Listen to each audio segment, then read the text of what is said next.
telah menghadap Bapak Presiden, Bapak Presiden Republik Indonesia, dan mengajukan surat pengunduran diri saya sebagai Menpora yang mulai berlaku hari ini.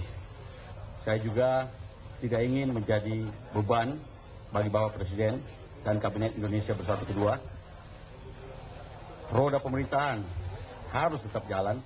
Saya juga tadi pada kesempatan yang sama menyampaikan kepada Bapak SBY sebagai Ketua Dewan Pembina dan Ketua Majelis Tinggi Partai Demokrat, bahwa saya juga mengajukan permohonan diri untuk mengundurkan diri dari jabatan saya sebagai Sekretaris dan anggota Dewan Pembina serta Sekretaris dan anggota Majelis Tinggi Partai Demokrat. Saya yakin bahwa dugaan yang banyak dilontarkan kepada saya di berbagai media massa adalah tidak benar. Selama menjadi menteri serta sepanjang karir profesional saya selalu berusaha menjalankan tugas dengan sebaik-baiknya dan seluruhnya. Sejak mahasiswa, saya ikut menyuarakan perlunya pemerintahan yang bersih, baik dan berwibawa. Sampai hari ini, idealisme tersebut masih terus saya pegang teguh.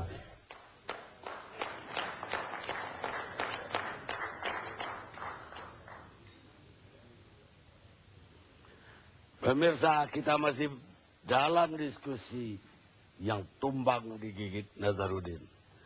Karena pengacara Andi Malarangeng nggak datang, Rizal juga nggak datang. Saya ingin tanggapan Pak Ridwan Saidi. Mana tahu membela Andi Malarangeng. Iya, saya tadi konfirmasi dengan Ibu Elsa Sarif. Benarkah Nazar itu mengatakan bahwa ketika dia terjun di dalam arena politik dan juga kegiatan bisnis sebagai akibat dari politik, Nazar mengatakan dia amat surprise dengan keadaan corruption itu. Ini buat saya jadi pertanyaan, Nazar ini siapa? Jadi saya melihatnya tidak dari perspektif hukum, dari perspektif yang lain. Nazar ini siapa? Dia menggigit atau sebenarnya bukan menggigit ya kan gitu. Menggigit ya bisa ya. Tapi ini berjatuhan korban-korban yang begitu banyak yang tidak perlu dibela. Karena dia sudah dewasa, dia melakukan kesalahan itu dengan sadar. Dan saudara-saudara Partai Demokrat ya, satu hal, kalau saya lihat begitu banyak nama-nama dari Partai Demokrat yang katakanlah sebagai partisipan dari cerita Hambalang ini, maka kalau dilihat jiwa dari Kepres 200 tahun 1960 yang sekarang tentu tidak diberlakukan lagi, itu satu saja pengurusnya yang melakukan kejahatan kepada negara, partai itu dibubarkan. Bahkan tragisnya Partai Murba dibubarkan karena BPS, sedangkan yang terlibat BPS, Sayuti Melik dan Sumantoro itu sama sekali itu waktu bukan pengurus Murba lagi. Jadi ini akibat yang diderita oleh Partai Demokrat.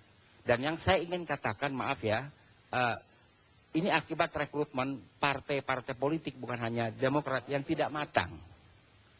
Dia tidak bisa melakukan antisipasi terhadap hal-hal yang bisa menjerumuskan mereka di dalam hal ini.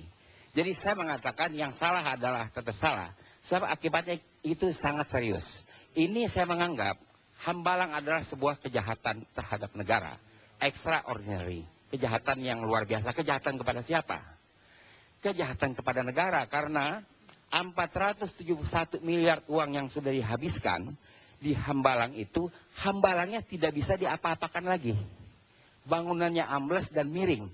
Umpama ditawarkan kepada pengembang, pengembang pun nggak mau di samping soal status tanahnya. Maka untuk pelajaran kepada generasi berikut, menurut saya, Hambalang yang runtuh ini, kita harus persamakan dengan reruntuhan akibat Perang Dunia Kedua, yang tidak diapa-apain lagi, tapi dijadikan peringatan untuk anak-anak sekolah datang. Destinasi.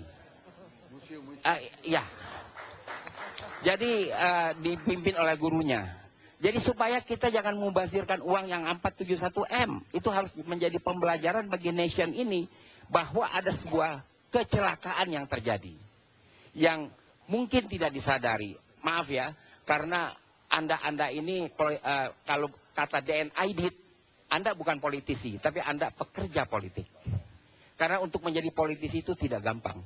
Politisi itu akan tetap on air walaupun dia tidak punya jabatan apapun.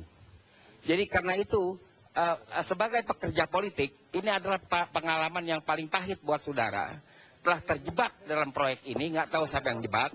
Dan ini risikonya terlalu tinggi, terutama terhadap partai Anda. Dan saya sekali lagi ingin mengatakan bahwa uang 471 M jangan dibikin sia-sia, maka Hambalang itu harus dibiarkan begitu, dijadikan destinasi untuk pelajaran bagi generasi berikut. Karena kita selalunya tidak ada pelajaran, ini sangat penting Pak.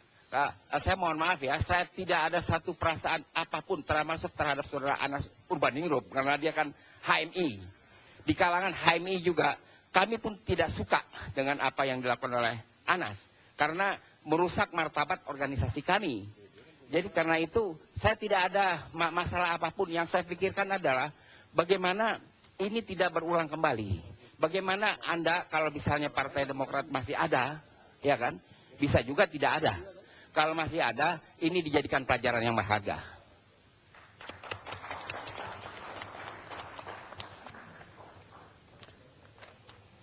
Udah Pak Ridwan. BPS tadi Badan Pendukung Soekarno Ismi. Ya, supaya ya mudah tahu artinya itu apa. Bung Ruhut, selamat datang. Terima kasih Bang Karni. Kok bajunya PDIP?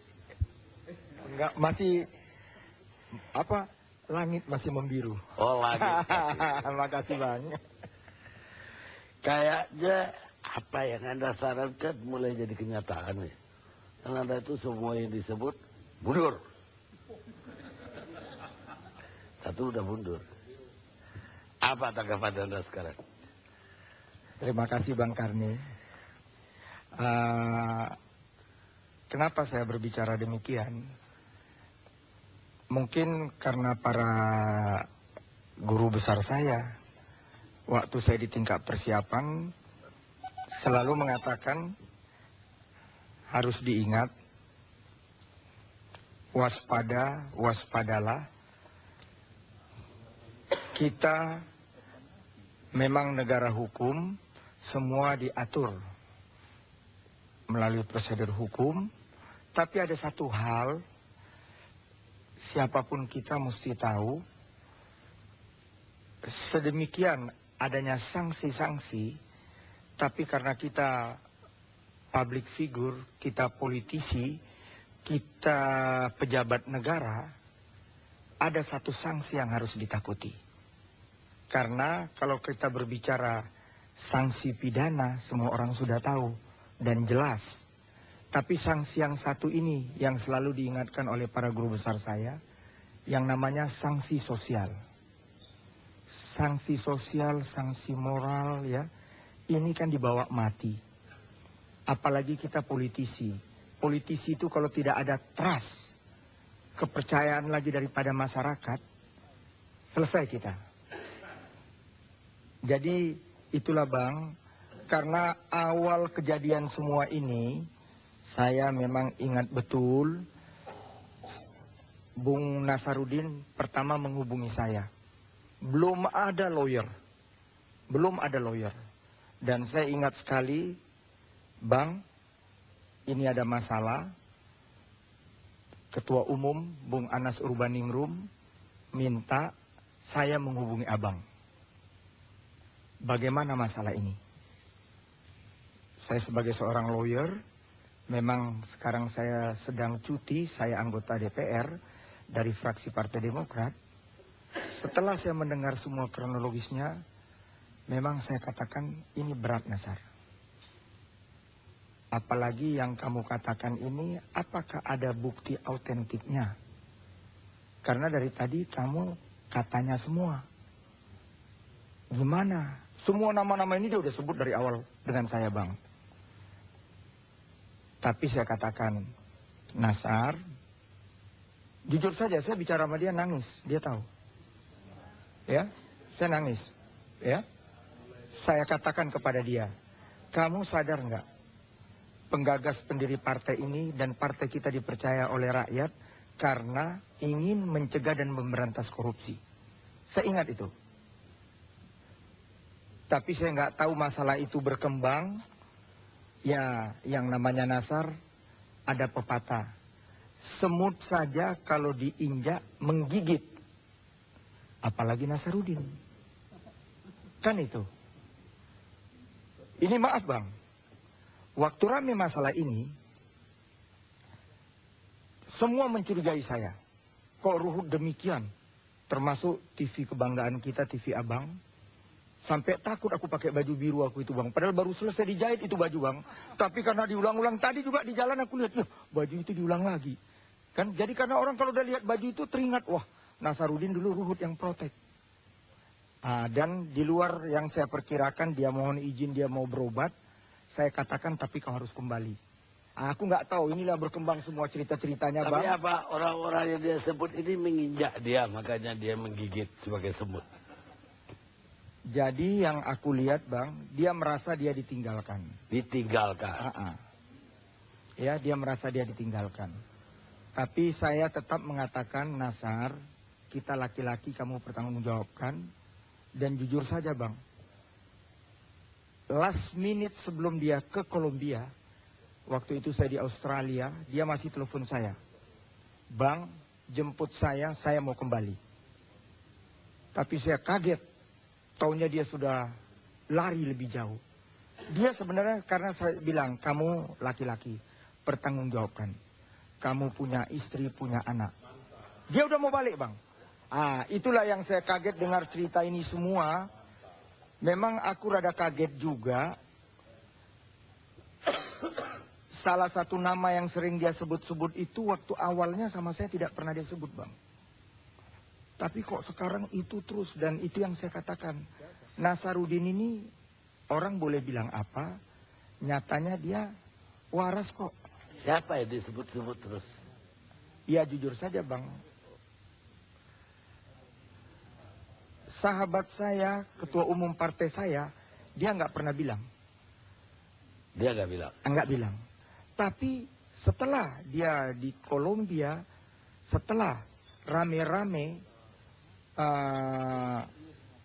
permasalahan ini, dia udah mulai bilang. Dan dia masih telepon saya. Kok kamu dulu nggak pernah bilang nama itu, kok sekarang bilang?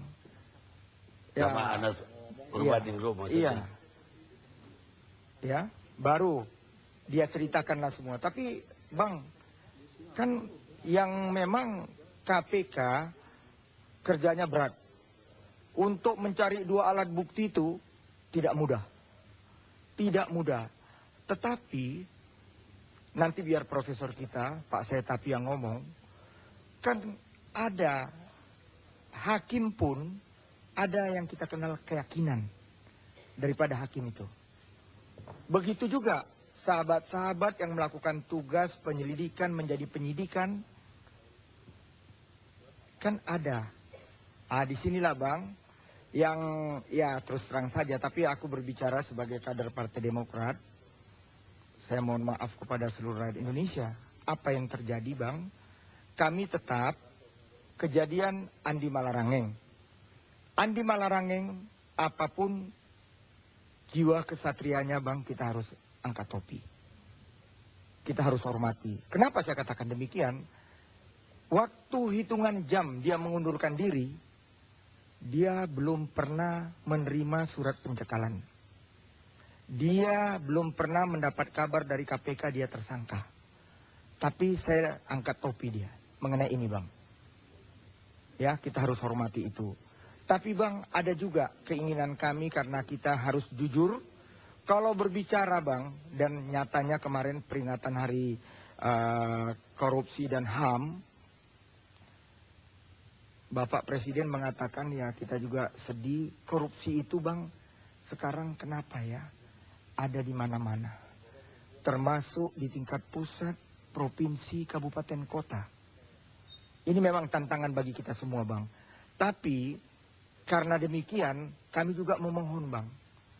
Kalau kami tidak pernah akan melindungi kader kami sesuai dengan anggaran dasar anggaran rumah tangga kalau sudah ada 2 alat bukti.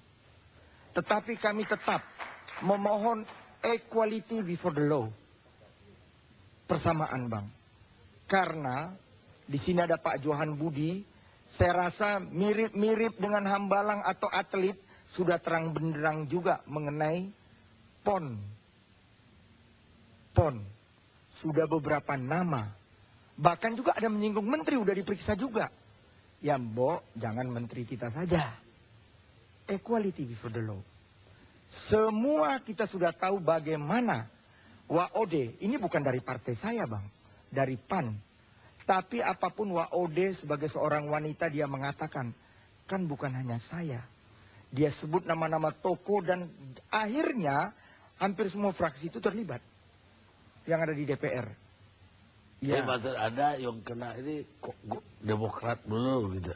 Ah, Yang